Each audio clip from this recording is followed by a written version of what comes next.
If you are over 60, stop believing cancer risk is already decided by your age, your genes, or your family history. It is not that simple. You cannot control every risk factor, and no habit guarantees cancer will never happen. But the choices you repeat every morning, every meal, and every evening influence inflammation, blood sugar, body weight, sleep, immune function, and many drivers of long-term health.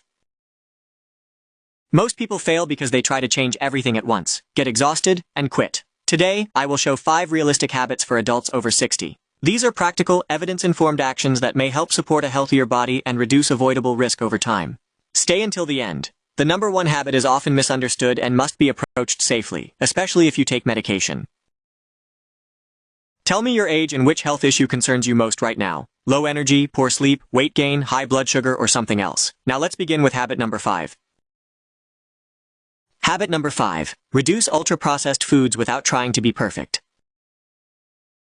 Walk into almost any kitchen and you'll find foods made to be convenient, tasty, and hard to stop eating. Sweet cereals, packaged pastries, chips, processed meats, sugary drinks, instant meals, and snack bars with long ingredient lists. The problem starts when these products form most of every meal.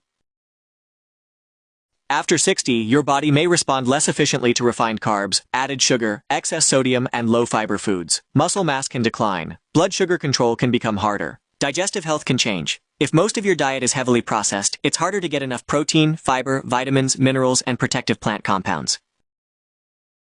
You don't need to empty your kitchen tonight. Use the one swap rule. Breakfast, swap sugary cereal for oatmeal, plain yogurt, eggs, or fruit with nuts. Lunch, swap processed deli meat for grilled chicken, tuna, beans, lentils, or leftover home-cooked protein. Snacks, swap cookies or chips for fruit, a handful of nuts, plain popcorn, or veggies with hummus.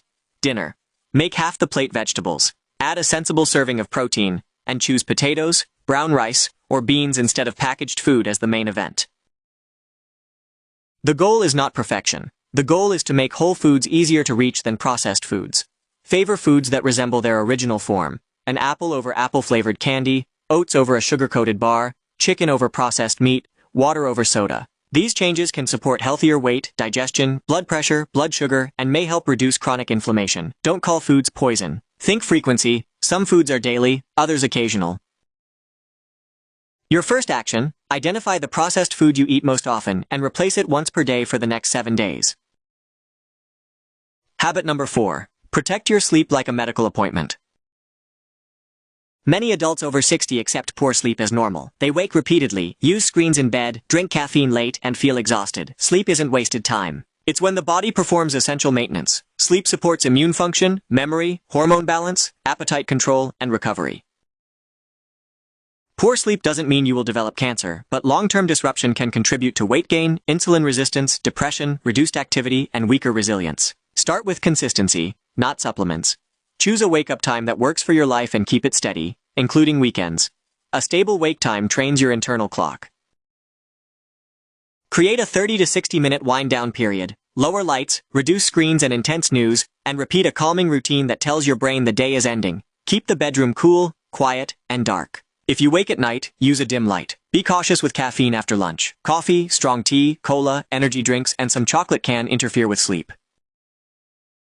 Don't start supplements just because someone online suggested them. Magnesium, melatonin, and herbs can interact with medications or cause side effects. Discuss with your clinician if you take blood thinners, blood pressure meds, diabetes meds, or sedatives. Also watch for warning signs. Loud snoring, choking during sleep, severe daytime sleepiness, morning headaches, or frequent awakenings may suggest sleep apnea or another treatable condition.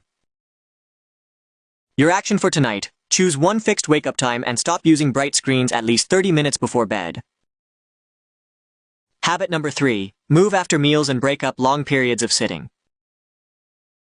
When people hear exercise, they picture a gym, heavy weights, running, pain, or embarrassment. Forget that. After 60, the priority is maintaining strength, balance, mobility, and metabolic health. Long sitting can worsen blood sugar control, stiffness, weakness, and loss of endurance.